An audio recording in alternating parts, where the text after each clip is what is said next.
Hi hello friends, welcome back to new story. Agnisakshi ಭಾಗ 1. Pearl city ಎಂದು ಹೆಸರುವಾಸಿಯಾದ ಹೈದರಾಬಾದ್ ನಗರ ಶ್ರೀಮಂತರು ಹೆಚ್ಚಾಗಿ ವಾಸಿಸುವ ಜುಬ್ಲಿ ಹಿಲ್ಸ್ ಜಾಗ. ಬೃಂದಾವನ ಎಂದು ಹೆಸರಿರುವ ಒಂದು ಇಂದ್ರ ಭವನದಂತಹ ಬಂಗಲೆಯ ಮುಂದೆ ಲೇಟೆಸ್ಟ್ ಮಾಡೆಲ್ BMW ಕಾರ್ ಅತಿ ವೇಗವಾಗಿ ಬಂದು ನಿಂತಿತ್ತು. ಅದರಲ್ಲಿದ್ದ ಯುವಕ ಗೇಟ್ ಮುಂದೆ ನಿಲ್ಲಿಸದೆ ಜೋರಾಗಿ ಹಾರ್ನ್ ಒತ್ತಿದಾಗ ವಾಚ್ಮ್ಯಾನ್ ವೇಗವಾಗಿ ಬಂದು ಬಾಗಿಲು ತೆರೆದನು.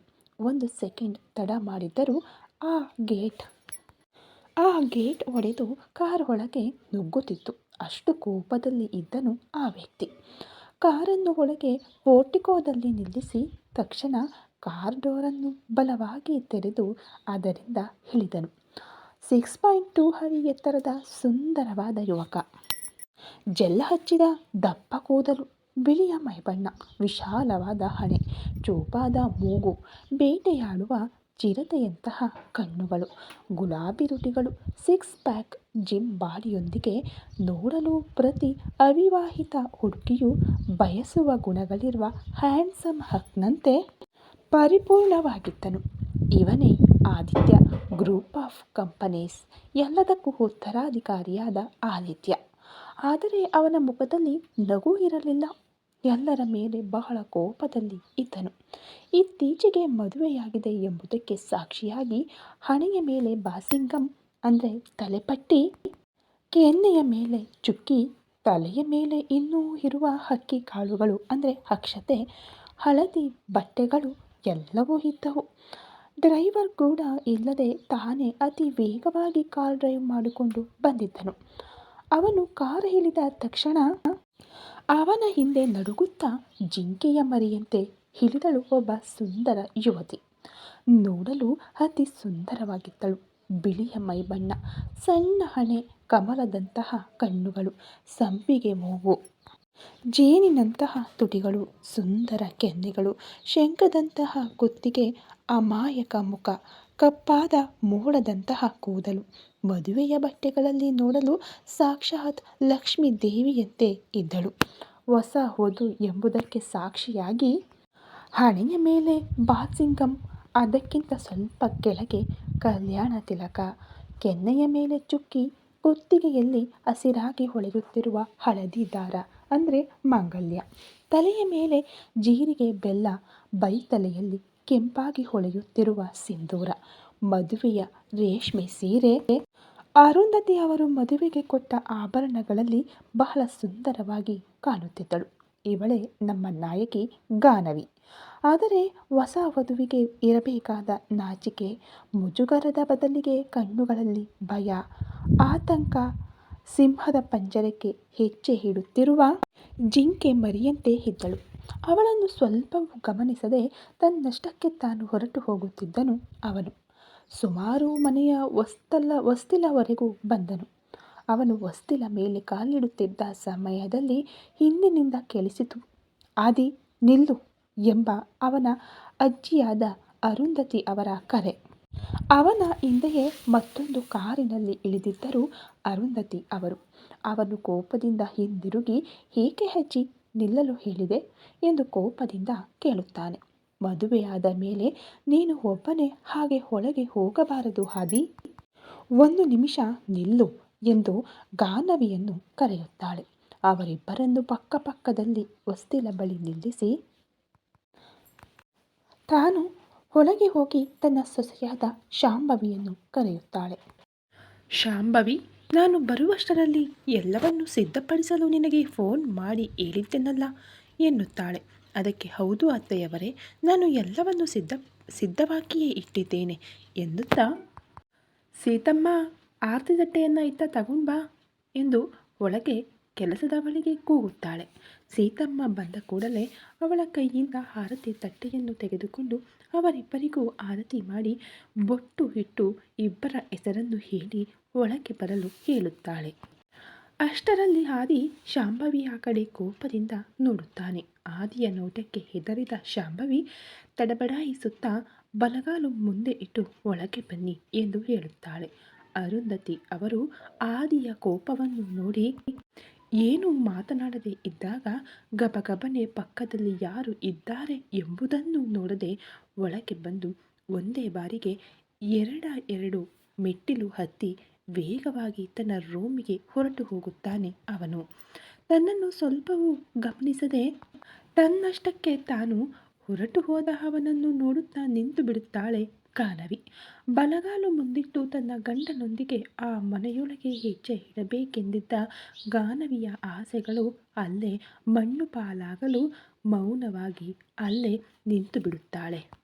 ಅಲ್ಲೇ ನಿಂತು ಬಿಟ್ಟೆಯಲ್ಲಮ್ಮ, ಒಳಗೆ ಬಾ ಎಂದ ಕರೆದ ಅರುಂಧತಿ ಅವರ ಕರೆಯಿಂದ ಎಚ್ಚೆತ್ತುಕೊಂಡು ಬಲಗಾಲು ಮುಂದಿಟ್ಟು ಒಳಗೆ ಬಂದ ಗಾನು ಅಷ್ಟು ದೊಡ್ಡ ಮನೆಯನ್ನು, ಅಷ್ಟು ಬೆಲೆಯುಳ್ಳ ಪೀಠೋಪಕರಣಗಳನ್ನು, ಮನೆಯ ತುಂಬ ಇರುವ ನೌಕರರನ್ನು ನೋಡಿ ಭಯದಿಂದ ಬಿಗಿದು ಹೋಗುತ್ತಾಳೆ. ಅವಳು ಭಯದಿಂದ ನಡುಗುವುದನ್ನು ನೋಡಿದ ಅರುಂಧತಿ ಅವರು, ಯಾಕಮ್ಮ ಭಯಪಡ್ತಾ ಇದ್ದೀಯಾ?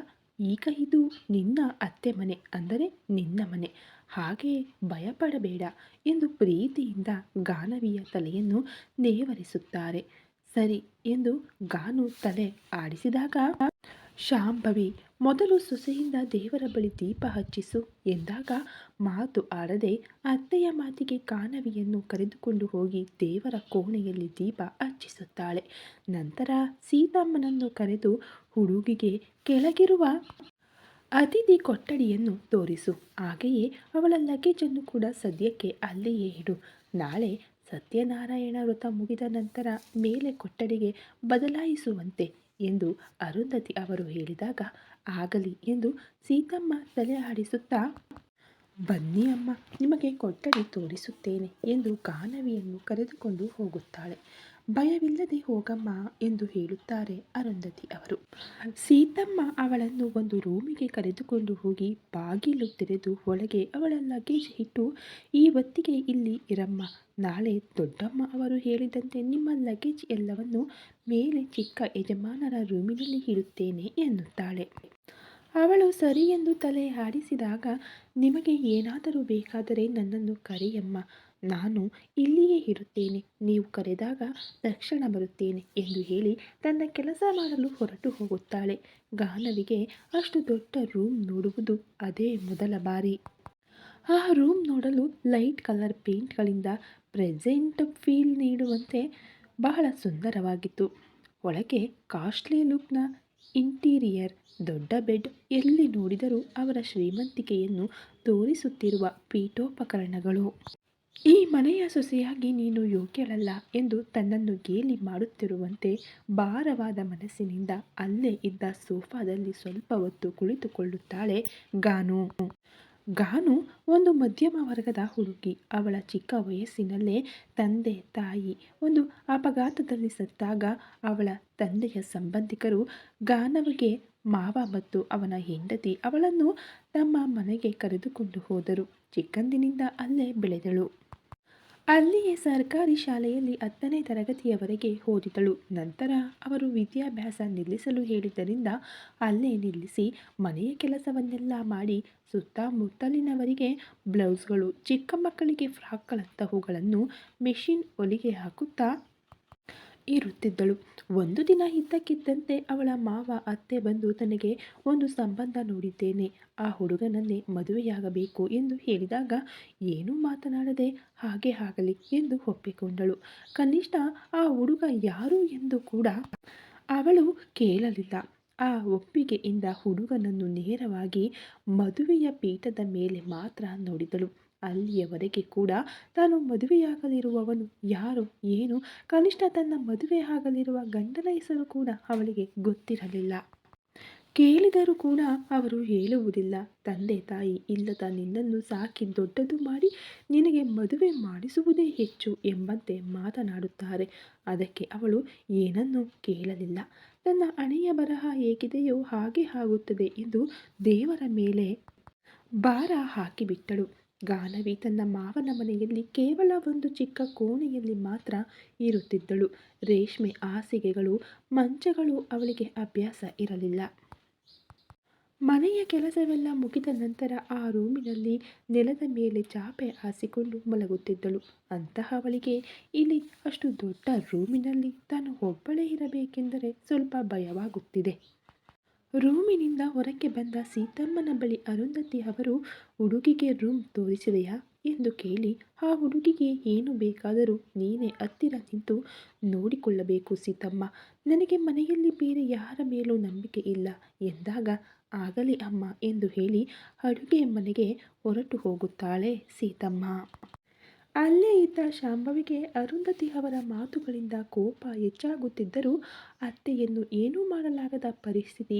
ತಾನು ಸೋಫಾದಲ್ಲಿ ಕುಳಿತುಕೊಂಡು 1 ಗಂಟೆ ಆದರೂ ಯಾರೂ ತನ್ನ ಬಳಿಗೆ ಬಾರದಿರುವುದಕ್ಕೆ ಮೊದಲೇ ಊರಿನಿಂದ ಜರ್ನಿ ಮಾಡಿ ಬಂದಿರುವುದರಿಂದ ಬೇಸರಗೊಂಡು ತನ್ನ ಮೈ ಮೇಲಿದ್ದ ಆಭರಣಗಳನ್ನು ತೆಗೆದು ಅವುಗಳನ್ನು ಜಾಗ್ರತೆ ಮಾಡಿ ತನ್ನ ಬ್ಯಾಗ್ನಿಂದ ಒಂದು ಸೀರೆಯನ್ನು ತೆಗೆದುಕೊಂಡು ವಾಶ್ರೂಮ್ಗೆ ಹೊರಟು ಹೋಗುತ್ತಾಳೆ ಗಾನು. ಒಳಗೆ ಹೋದ ಗಾನು ಅಷ್ಟು ದೊಡ್ಡ ವಾಶ್ರೂಮ್, ಪಕ್ಕದಲ್ಲಿರುವ ಬಾತ್ ಟಬ್ ಇವುಗಳನ್ನು ಆಶ್ಚರ್ಯದಿಂದ ನೋಡುತ್ತಾ ಅಲ್ಲಿರುವ ಶವರ್ ಜೆಲ್, ಶಾಂಪೂ ಬಾಟಲಿಗಳನ್ನು ವಿಚಿತ್ರವಾಗಿ ನೋಡಿ ತಾನು ತಂದಿದ್ದ ಶೀಗೆಕಾಯಿಯಿಂದ ಶವರ್ ಕೆಳಗೆ ನಿಂತು ಸುಸ್ತು ತೀರುವಂತೆ ಬಿಸಿ ನೀರಿನಲ್ಲಿ ತಲೆ ಸ್ನಾನ ಮಾಡಿ ಹೊರಗೆ ಬರುತ್ತಾಳೆ. ತಲೆಗೆ ಟವಲ್ ಸುತ್ತಿಕೊಂಡು ಪಿಂಕ್ ಕಲರ್ ಪ್ಲೇನ್ ಸೀರೆ ಉಟ್ಟು ಬೊಟ್ಟು ಇಟ್ಟುಕೊಳ್ಳುತ್ತಾಳೆ. ತಲೆಯಿಂದ ಸುರಿಯುತ್ತಿರುವ ನೀರಿನ ಹನಿಗಳು ಕುತ್ತಿಗೆಯ ಮೇಲೆ ಬೀಳುತ್ತಿದ್ದರೆ ತಲೆಗೆ ಕಟ್ಟಿದ ಟವಲ್ ಬಿಚ್ಚಿ ತಲೆ ಒರೆಸಿಕೊಂಡು ಹಾಗೆಯೇ ಬೆಡ್ ಮೇಲೆ ಕುಳಿತು ಸುಸ್ತಾಗಿ ನಿದ್ರೆಗೆ ಜಾರುತ್ತಾಳೆ. ಗಾನವಿಯ ಜವಾಬ್ದಾರಿಯೆಲ್ಲ ನಿನ್ನದೇ ಎಂದು ಅರುಂಧತಿ ಅವರು ಸ್ಟ್ರಿಕ್ಟಾಗಿ ಹೇಳಿದ್ದರಿಂದ ಅಡುಗೆ ಮಾಡುತ್ತಾ ಕೂಡ ಮಧ್ಯದಲ್ಲಿ ಅವಳು ಏನು ಮಾಡುತ್ತಿದ್ದಾಳೆ ಎಂದು ನೋಡಲು ಬಂದ ಸೀತಮ್ಮನಿಗೆ ಬೆಡ್ಗೆ ಹೊರಗೆ ಕುಳಿತುಕೊಂಡೇ ನಿದ್ರಿಸುತ್ತಿರುವ ಗಾನವಿಯನ್ನು ನೋಡಿ, ಅಯ್ಯೋ ಎಷ್ಟು ಸುಸ್ತಾಗಿ ಹೋಗಿದ್ದಾರೋ ಪಾಪ ಎಂದುಕೊಂಡು ಅವಳ ಕಾಲುಗಳನ್ನು ಮೇಲೆ ಹಾಕಿ ಸರಿಯಾಗಿ ಮಲಗಿಸಿ AC ಆನ್ ಮಾಡಿ ಬಾಗಿಲನ್ನು ಹತ್ತಿರಕ್ಕೆ ಎಳೆದು ಅಲ್ಲಿಂದ ಹೊರಟು ಹೋಗುತ್ತಾಳೆ. ಹೊರಗೆ ಬಂದ ಸೀತಮ್ಮನ ಜೊತೆ ಹುಡುಗಿ ಏನು ಮಾಡುತ್ತಿದ್ದಾಳೆ ಸೀತಮ್ಮ ಎಂದು ಕೇಳಿದ್ದಕ್ಕೆ, ಮಲಗಿದ್ದಾಳಮ್ಮ ಎಂದು ಹೇಳಿದ ಕೂಡಲೇ, ಸರಿ ಅವಳಿಗೆ ಯಾರೂ ಡಿಸ್ಟರ್ಬ್ ಮಾಡದಂತೆ ನೋಡಿಕೊ ಎಂದು ಹೇಳಿ ತಮ್ಮ ರೂಮಿಗೆ ಹೋಗುತ್ತಾರೆ ಅರುಂಧತಿ. ಅದನ್ನು ಕೇಳಿಸಿಕೊಂಡು ಅವಳು ಮಹಾರಾಣಿಯಂತೆ ಡಿಸ್ಟರ್ಬ್ ಮಾಡಬಾರದಂತೆ ಎಂದು ಮುಖ ಸಿಂಡರಿಸಿಕೊಂಡು ತಮ್ಮ ರೂಮಿಗೆ ಹೋಗುತ್ತಾಳೆ ಶಾಂಭವಿ. ಶಾಂಭವಿ ಒಳಗೆ ಹೋದ ಮರುಕ್ಷಣವೇ ಅವಳ ತಮ್ಮನಾದ ಪ್ರಸಾದ್ ವೇಗವಾಗಿ ಅಕ್ಕನ ಹಿಂದೆಯೇ ಒಳಗೆ ಹೋಗುತ್ತಾನೆ. ಒಳಗೆ ಹೋದ ಕೂಡಲೇ, ಏನಕ್ಕ ಇದು? ಆದಿ ಯಾರನ್ನೋ ಮದುವೆ ಮಾಡಿಕೊಂಡು ಬರೋದು ಅಂದರೆ ಏನು? ಮೊದಲು ಅವಳು ಯಾರು? ಯಾರಿಗೂ ಹೇಳದೆ ಹಾಗೆ ಯಾರನ್ನೋ ಈ ಮನೆ ಸೊಸೆಯಾಗಿ ಕರೆದುಕೊಂಡು ಬರುತ್ತಾನೆ. ನನಗಾದರೂ ಏನು ಗೊತ್ತು ಕಣೋ. ಹಾಗೆಯೇ ಇದ್ದಕ್ಕಿದ್ದಂತೆ ಆ ಮುದುಕಿ ಫೋನ್ ಮಾಡಿ ಆದಿ ಮದುವೆ ಮಾಡಿಕೊಂಡು ಮನೆಗೆ ಬರುತ್ತಿದ್ದಾನೆ, ಇಬ್ಬರಿಗೂ ಆರತಿ ಕೊಡಲು ಎಲ್ಲವನ್ನೂ ಸಿದ್ಧ ಮಾಡು ಎಂದು ಆರ್ಡರ್ ಮಾಡಿದಳು. ಅದಕ್ಕಿಂತ ಒಂದು ಮಾತು ಹೇಳಲಿಲ್ಲ. ಕನಿಷ್ಠ ನಿಮ್ಮ ಭಾವನವರಿಗೂ ಈ ವಿಷಯ ತಿಳಿದಿಲ್ಲ ಅನ್ನಿಸುತ್ತೆ. ಅವರಿಗೆ ಗೊತ್ತಿದ್ದರೆ ನನಗೆ ಹೇಳದೇ ಇರುತ್ತಿರಲಿಲ್ಲ. ಈಗ ಏನು ಮಾಡೋಣ ಹೇಳು ಅಂದಾಗ, ಅಂದರೆ ಏನು? ನೀನು ಸಹ ಈ ಮದುವೆಯನ್ನು ಸಮರ್ಥಿಸುತ್ತೀಯಾ? ಅವಳನ್ನು ಈ ಮನೆಯ ಸೊಸೆಯಾಗಿ ಒಪ್ಪಿಕೊಳ್ಳುತ್ತೀಯಾ? ಹಾಗಿದ್ದರೆ ಇಷ್ಟು ದಿನಗಳ ಕಾಲ ಅವನ ಮೇಲೆ ಆಸೆ ಇಟ್ಟುಕೊಂಡಿದ್ದ ನನ್ನ ಮಗಳು ಏನಾಗಬೇಕು? ನನ್ನ ಮಗಳನ್ನು ಈ ಮನೆ ಸೊಸೆಯನ್ನಾಗಿ ಮಾಡಿಕೊಳ್ಳುತ್ತೇನೆ ಎಂದು ಮಾತು ಕೊಟ್ಟು ಈಗ ಆದಿ ಯಾರನ್ನೋ ಮದುವೆ ಮಾಡಿಕೊಂಡು ಬಂದರೆ ಏನು ಮಾತನಾಡದೆ ಸುಮ್ಮನೆ ಇರುತ್ತೀಯಾ ಎಂದು ಗೋಳಾಡುತ್ತಾನೆ. ಅವಳನ್ನು ನೋಡಿದರೆ ದಿಕ್ಕು ದೊರೆಯನ್ನೂ ಇಲ್ಲದ ಒಂದು ಅನಾಥೆಯಂತೆ ಕಾಣುತ್ತಿದ್ದಾಳೆ. ಈ ಆಸ್ತಿಯನ್ನೆಲ್ಲ ಯಾರದ್ದೋ ಊರು ಹೆಸರು ಇಲ್ಲದ ಒಬ್ಬ ಅನಾಮಿಕಳು ಅನುಭವಿಸುತ್ತಿದ್ದರೆ ನೀನು ನೋಡುತ್ತಾ ಇರುತ್ತೀಯಾ? ಅಸಲಿಗೆ ಹಾಗೆ ಹೀಗೆ ಮನೆಯಲ್ಲಿ ಯಾರಿಗೂ ಒಂದು ಮಾತು ಹೇಳದೆ ಮದುವೆ ಮಾಡಿಕೊಂಡು ಬರುತ್ತಾನೆ. ಇಲ್ಲಿ ಇದ್ದಾಗ ಎಷ್ಟು ಜನ ಎಷ್ಟು ರೀತಿ ಕೇಳಿದರೂ ಸಹ ಮದುವೆ ಮಾಡಿಕೊಳ್ಳುವುದಿಲ್ಲ ಎಂದು ಹೇಳಿದವನು ಇದ್ದಕ್ಕಿದ್ದಂತೆ ಊರಿಗೆ ಹೋಗಿ ಮದುವೆ ಮಾಡಿಕೊಂಡು ಹೇಗೆ ಬಂದ? ಆ ಮದುವೆಯನ್ನು ನೀನು ಹೇಗೆ ಒಪ್ಪಿಕೊಳ್ಳುತ್ತೀಯಾ ಎಂದ ಕೂಡಲೇ ತಮ್ಮನ ಮಾತಿಗೆ ಡೋರ್ ಕಡೆಗೆ ನುಡಿದ ಶಾಂಭವಿಗೆ ಯಾವುದೋ ನೆರಳಿನಂತೆ ಕಾಣಿಸಿದ್ದಕ್ಕೆ ವೇಗವಾಗಿ ಹೋಗಿ ಡೋರ್ ಕ್ಲೋಸ್ ಮಾಡಿ ಬಂದು ಮಾತನಾಡುವಾಗ ಹಿಂದೆ ಮುಂದೆ ಯೋಚಿಸುವುದಿಲ್ಲವೇ? ನಿನ್ನ ಮಾತುಗಳನ್ನು ಯಾರಾದರೂ ಕೇಳಿದರೆ ಎಷ್ಟು ಅಪಾಯಕಾರಿ ಎಂದು ತಮ್ಮನನ್ನು ಗದರಿಸಿ ಈಗ ಹೇಳು ಎಂದ ಕೂಡಲೇ ಇನ್ನು ಏನು ಹೇಳಬೇಕು? ಆದಿ ಮದುವೆ ಮಾಡಿಕೊಂಡು ಬಂದು ನನ್ನ ಮಗಳಿಗೆ ಅನ್ಯಾಯ ಮಾಡಿದ ಎಂದ ಕೂಡಲೇ ಛೀ ನಿಲ್ಲಿಸು, ಅನ್ಯಾಯವಂತೆ ಅನ್ಯಾಯ. ಇಷ್ಟು ವರ್ಷಗಳಿಂದ ಈ ಮನೆಯಲ್ಲೇ ಇರುತ್ತಾಳೆ ನಿನ್ನ ಮಗಳು. ಕನಿಷ್ಠ ಅವನ ನೋಟವನ್ನಾದರೂ ತನ್ನ ಕಡೆಗೆ ತಿರುಗಿಸಿಕೊಳ್ಳಲು ಸಾಧ್ಯವಾಗಲಿಲ್ಲ. ಎಷ್ಟು ಅವಕಾಶಗಳನ್ನು ಕಲ್ಪಿಸಿದರೂ ಸಹ ಅವನ ಮನಸ್ಸಿನಲ್ಲಿ ಜಾಗ ಸಂಪಾದಿಸಲು ಸಾಧ್ಯವಾಗಲಿಲ್ಲ. ಇನ್ನೂ ಏನು ಆಸೆ ಇಟ್ಟುಕೊಂಡಿದ್ದೀಯಾ ನಿನ್ನ ಮಗಳ ಮೇಲೆ ಎಂದ ಕೂಡಲೇ ಏನು ಮಾಡು ಎನ್ನುತ್ತೀಯ ಅಕ್ಕ? ನಿನಗೆ ಗೊತ್ತಲ್ಲ, ಅವನು ಯಾವ ಹುಡುಗಿಯನ್ನು ಹತ್ತಿರಕ್ಕೂ ಬಿಟ್ಟುಕೊಳ್ಳುವುದಿಲ್ಲ ಎಂದು. ಆದರೂ ಸಹ ನನ್ನ ಮಗಳು ತನ್ನ ಪ್ರಯತ್ನವನ್ನು ತಾನು ಮಾಡಿದಳು ತಾನೇ. ಆದರೂ ಸಹ ಅವನು ಅವಳ ಕಡೆಗೆ ಕಣ್ಣೆತ್ತಿಯೂ ನೋಡಲಿಲ್ಲ. ಇನ್ನು ಏನು ಮಾಡುತ್ತಾಳೆ ಅಂದ. ಹಾಗೆಂದರೆ ಹೇಗೋ ಎಂದ ಕೂಡಲೇ ಕನಿಷ್ಠ ಭಾವನವರ ಮೂಲಕವಾದರೂ ಪ್ರಯತ್ನ ಮಾಡು ಎಂದು ಹೇಳಿದೆ. ಆದರೆ ನೀನು ಕೇಳಿಸಿಕೊಳ್ಳಲಿಲ್ಲ. ತಂದೆ ಹೇಳಿದರೆ ಆದರೂ ನನ್ನ ಮಗಳನ್ನು ಮದುವೆ ಮಾಡಿಕೊಳ್ಳುತ್ತಿದ್ದನೋ ಏನೋ ಅಂದ. ಅವನು ಅವರ ಮಾತು ಸಹ ಕೇಳುವುದಿಲ್ಲ ಕಣೋ, ಅದು ನಮಗೆ ತಿಳಿದ ವಿಷಯವೇ ತಾನೇ. ಇನ್ನು ಅವರನ್ನು ಯಾವ ಆಸೆಯಿಂದ ಕೇಳು ಎನ್ನುತ್ತೀಯ ಎಂದ ಕೂಡಲೇ ಅದು ನಿಜವೇ. ಈಗ ಏನು ಮಾಡೋಣ ಅಕ್ಕ ಅಂದ. ತರಾತುರಿ ಮಾಡಬೇಡ ಕಣೋ, ಅವನು ಮದುವೆಯಂತೂ ಮಾಡಿಕೊಂಡಿದ್ದಾನೆ. ಆದರೆ ಅವನ ವರ್ತನೆ ನೋಡಿದರೆ ಆ ಹುಡುಗಿಯ ಮೇಲೆ ಅವನಿಗೆ ಇಷ್ಟ ಇಲ್ಲದಂತೆ ಅನ್ನಿಸುತ್ತಿದೆ. ಏನೋ ಆಗಿದೆ ಕಣೋ. ಆ ಮುದುಕಿಯೇ ಆದಿ ಬೇಡವೆಂದರೂ ಸಹ ಬ್ಲ್ಯಾಕ್ ಮೇಲ್ ಮಾಡಿ ಮದುವೆಯನ್ನ ಮಾಡಿಸಿರಬೇಕು ಅನ್ನಿಸುತ್ತೆ. ಆದರೂ ಮನೆ ಸಾರಿಸಿದ ತಕ್ಷಣ ಹಬ್ಬ ಆಗುವುದಿಲ್ಲ. ಮದುವೆ ಮಾಡಿಕೊಂಡು ಬಂದ ಮಾತ್ರಕ್ಕೆ ಎಲ್ಲವೂ ಮುಗಿಯುವುದಿಲ್ಲ. ಯಾವುದೋ ಒಂದು ದಾರಿ ಸಿಗದೇ ಇರದು.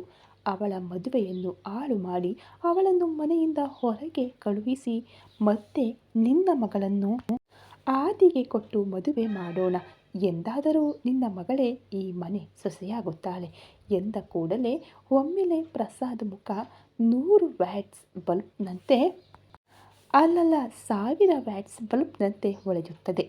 ನೀನು ಈ ಭರವಸೆ ಕೊಟ್ಟರೆ ಸಾಕು ಅಕ್ಕ. ಇನ್ನೂ ಎಲ್ಲಿ ಅವಳನ್ನೇ ಈ ಮನೆ ಸೊಸೆಯಾಗಿ ಫಿಕ್ಸ್ ಆಗಿ ಮಾಡಿ ಬಿಡುತ್ತೀಯ ಅಂದುಕೊಂಡಿದ್ದೆ. ನೀನು ಮಾತು ಕೊಟ್ಟಿದ್ದೀಯ, ಆದ್ದರಿಂದ ಇನ್ನು ನಾನು ನಿಶ್ಚಿಂತವಾಗಿ ಇರುತ್ತೇನೆ ಅಂದಾಗ ಸರಿ, ಇನ್ನು ನೀನು ಹೋಗು. ಮತ್ತೆ ನಾವು ಏನು ಮಾತನಾಡುತ್ತಿದ್ದೇವೆ ಎಂದು ಯಾರಿಗಾದರೂ ಅನುಮಾನ ಬರುತ್ತದೆ. ಆ ಮುದುಕಿಗೆ ಒಂದು ವೇಳೆ ನಾವು ಏನು ಮಾಡುತ್ತಿದ್ದೇವೆ ಎಂದು ತಿಳಿದರೆ ನಮ್ಮನ್ನು ಸುಮ್ಮನೆ ಬಿಡುವುದಿಲ್ಲ ಎಂದ ಕೂಡಲೇ ಅಲ್ಲಿಂದ ಹೊರಟು ಹೋಗುತ್ತಾನೆ ಪ್ರಸಾದ್. ಅಸಲಿಗೆ ಊರಿನಲ್ಲಿ ಏನು ನಡೆಯುತ್ತಿದೆ ಎಂದು ಯೋಚನೆಯಲ್ಲಿ ಬೀಳುತ್ತಾಳೆ ಶಾಂಭವಿ. ಮೆಟ್ಟಿಲುಗಳನ್ನು ಏರಿ ತನ್ನ ರೂಮಿಗೆ ಹೋದ ಆದಿತ್ಯ ಆ ಎಂದು ಕೂದಲನ್ನು ಹಿಡಿದುಕೊಂಡು ಏನು ಮಾಡಿದೆ ಗ್ರ್ಯಾನಿ? ಅಸಲಿಗೆ ಮದುವೆಯೇ ಬೇಡವೆಂದುಕೊಂಡ ನನ್ನನ್ನು ಸೆಂಟಿಮೆಂಟ್ನಿಂದ ಬ್ಲ್ಯಾಕ್ ಮೇಲ್ ಮಾಡಿ ಮದುವೆ ಮಾಡಿಕೊಳ್ಳುವಂತೆ ಮಾಡಿದೆ ಎಂದು ಅಸಹನೆಯಿಂದ ಅಂದುಕೊಳ್ಳುತ್ತಾ ವಾಶ್ರೂಮ್ ಒಳಗೆ ಹೋಗಿ ಜೀರಿಗೆ, ಬೆಲ್ಲ, ಅಕ್ಷತೆಯಿಂದ ಮೈಗೆಲ್ಲ ಅಂಟಿದ ಅರಿಶಿಣ ಸಂಪೂರ್ಣವಾಗಿ ಹೋಗುವಂತೆ ಶವರ್ ಆನ್ ಮಾಡಿಕೊಂಡು ಅದರ ಕೆಳಗೆ ನಿಲ್ಲುತ್ತಾನೆ. ಬಿಸಿ ನೀರು ಮೈಮೇಲೆ ಬೀಳುತ್ತಿದ್ದಾಗ ಅಸಲಿಗೆ ತಾನು ಮದುವೆ ಏಕೆ ಮಾಡಿಕೊಂಡೆ ಎಂದು ಒಮ್ಮೆಲೆ ಯೋಚನೆಗಳಲ್ಲಿ ಹಿಂದಕ್ಕೆ ಹೋಗುತ್ತಾನೆ. ಆದಿತ್ಯ ಅವರು ಹೈದರಾಬಾದ್ನಲ್ಲಿಯೇ ನೆಲೆಸಿದರೂ ಅವರ ಅಸಲಿ ಊರು ವಿಜಯವಾಡ ಹತ್ತಿರ ಇರುವ ವಿದ್ಯಾರಣ್ಯಪುರಂ ಎಂಬ ಹಳ್ಳಿಯಾಗಿದೆ. ಆ ಊರಿನಲ್ಲಿ ಅವರದು ಶ್ರೀಮಂತ ಕುಟುಂಬ. ಚಿಕ್ಕಂದಿನಿಂದಲೇ ಆದಿತ್ಯ ಅವರ ತಾತನವರಾದ ವಿಜಯೇಂದ್ರ ಅವರು ವಿದ್ಯಾಭ್ಯಾಸದ ಮೇಲೆ ಇದ್ದ ಆಸೆಯಿಂದ ವಿದೇಶಗಳಲ್ಲಿ ಓದಿಕೊಂಡು ಬಂದರು. ಅವರಿಗೆ ಚಿಕ್ಕಂದಿನಿಂದಲೂ ಸಹ ವ್ಯವಸಾಯ ಮಾಡುವುದಕ್ಕಿಂತ ವ್ಯಾಪಾರ ಮಾಡಬೇಕೆಂಬ ಆಸೆ. ಅದಕ್ಕೆ ಅವರ ತಂದೆಯವರನ್ನು ಒಪ್ಪಿಸಿ ಹಳ್ಳಿಯಿಂದ ಹೈದರಾಬಾದ್ಗೆ ಬಂದು ಚಿಕ್ಕದಾಗಿ ಸ್ಟಾರ್ಟಪ್ ಕಂಪನಿಯನ್ನು ಶುರು ಮಾಡಿ ಅದನ್ನು ಲಾಭದ ಹಾದಿಯಲ್ಲಿ ನಡೆಸಿ ನಿಧಾನವಾಗಿ ವ್ಯಾಪಾರ ಕ್ಷೇತ್ರದಲ್ಲಿ ತಮ್ಮ ವಿಜಯ ಪತಾಕೆಯನ್ನು ಹಾರಿಸಿ ವಿಜಯೇಂದ್ರ ಆಫ್ ಕಂಪನೀಸ್ ಎಂಬ ದೊಡ್ಡ ಸಂಸ್ಥೆಯನ್ನು ಸ್ಥಾಪಿಸಿದರು. ಬಟ್ಟೆಗಳು, ಕಾಸ್ಮೆಟಿಕ್ಸ್ ಎಂದು ಒಂದು ಎರಡು ಅಲ್ಲದೆ ತುಂಬ ರೀತಿಯ ವ್ಯಾಪಾರಗಳನ್ನು ಸ್ಥಾಪಿಸಿ ಮತ್ತೆ ಹಿಂದಕ್ಕೆ ನೋಡಲಿಲ್ಲ ಅವರು. ಅದರಿಂದ ಅವರು ಸಿಟಿಯಲ್ಲೇ ನೆಲೆಸಿಬಿಟ್ಟರು. ಆದರೆ ತಮ್ಮ ಮೂಲಗಳನ್ನು ಮರೆಯದೆ ಆಗಾಗ ಅರುಂಧತಿ ಅವರು ಮಾತ್ರ ಊರಿಗೆ ಹೋಗಿ ಬರುತ್ತಾ ಇರುತ್ತಾರೆ. ಈ ಬಾರಿಯೂ ಹಾಗೆಯೇ ಹೋದರು. ಇದ್ದಕ್ಕಿದ್ದಂತೆ ಅವನಿಗೆ ತನ್ನ ಅಜ್ಜಿಯವರಿಂದ ಅರ್ಜೆಂಟಾಗಿ ಊರಿಗೆ ಬರಲು ಫೋನ್ ಬಂತು. ಮನೆಯಲ್ಲಿ ಯಾರ ಮಾತನ್ನು ಕೇಳದಿದ್ದರೂ ತನ್ನ ಗ್ರ್ಯಾನಿ ಅಂದರೆ ಅವನಿಗೆ ತುಂಬ ಪ್ರಾಣ. ಅವಳ ಮಾತನ್ನು ಮಾತ್ರ ಯಾವಾಗಲೂ ಅಲ್ಲಗೆಳೆಯುವುದಿಲ್ಲ. ಅದರಿಂದ ಏನು ಆಯಿತೋ ಏನೋ ಎಂದು ಎಲ್ಲ ಕೆಲಸಗಳನ್ನು ಬಿಟ್ಟು ಊರಿಗೆ ಹೊರಡುತ್ತಾನೆ ಆದಿತ್ಯ. ಊರಿಗೆ ಹೋದ ಆತ ತನ್ನ ಅಜ್ಜಿಯವರೊಂದಿಗೆ ಏನಾಯಿತು ಗ್ರ್ಯಾನಿ, ಯಾಕೆ ಅರ್ಜೆಂಟಾಗಿ ಬರಲು ಹೇಳಿದೆ ಎಂದು ಕೇಳುತ್ತಾನೆ. ಮೊಮ್ಮಗನ ವಿಷಯ ಮುಂಚೆಯೇ ತಿಳಿದಿದ್ದ ಅರುಂಧತಿ, ಆದಿ, ನಾನು ಏನು ಹೇಳಿದರೂ ಬೇಡ ಎನ್ನದೆ ಮಾಡುತ್ತೇನೆ ಎಂದು ನನ್ನ ಮೇಲೆ ಪ್ರಮಾಣ ಮಾಡಿ ನನಗೆ ಮಾತು ಕೊಡು ಅಂದಾಗ, ಗ್ರ್ಯಾನಿ, ನಿನ್ನ ಮಾತನ್ನು ನಾನು ಯಾವಾಗಲಾದರೂ ಬೇಡ ಅಂದಿದ್ದೇನೆಯೇ? ಈ ಪ್ರಮಾಣಗಳೆಲ್ಲ ಯಾಕೆ?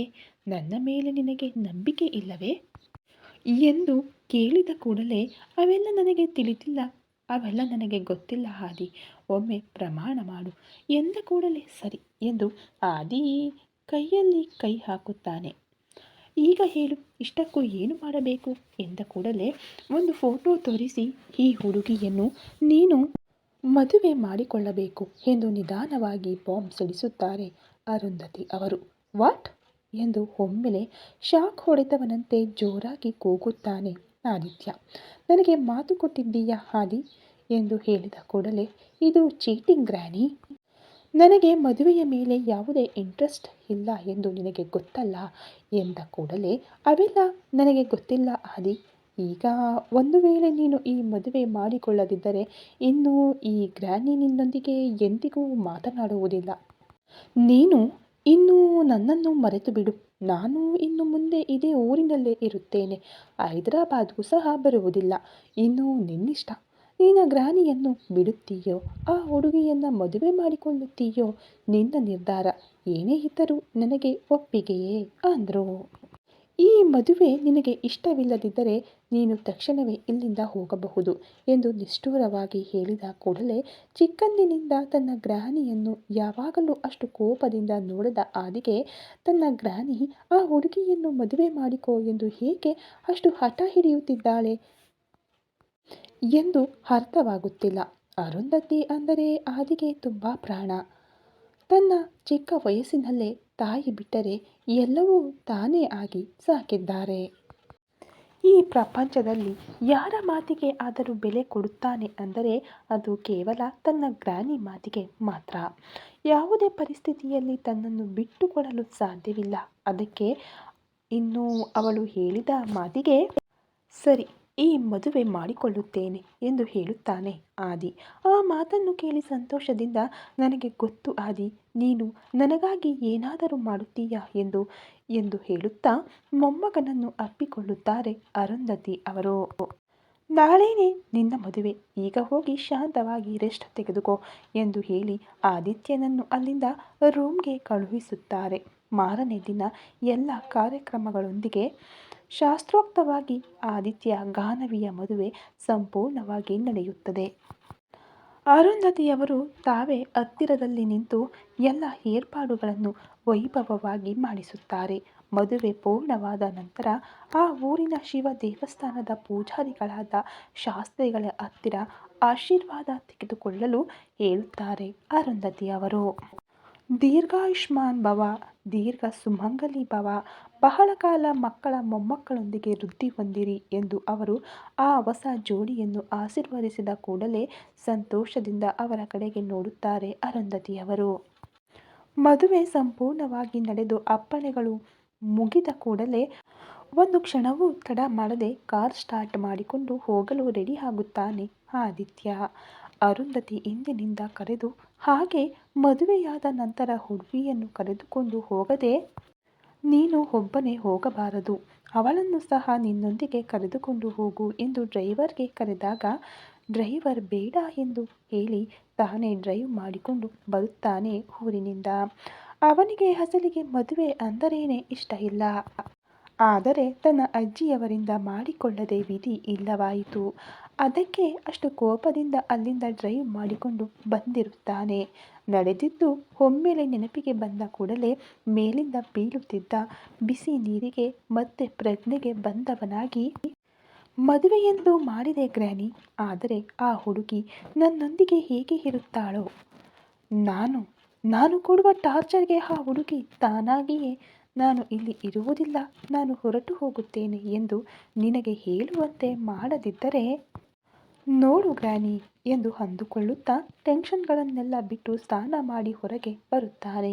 ಆದಿತ್ಯ ಏನು ಯೋಚಿಸುತ್ತಿದ್ದಾನೋ ತಿಳಿಯದ ಗಾನವಿ ಶಾಂತವಾಗಿ ರೂಮಿನಲ್ಲಿ ಮಲಗಿರುತ್ತಾಳೆ.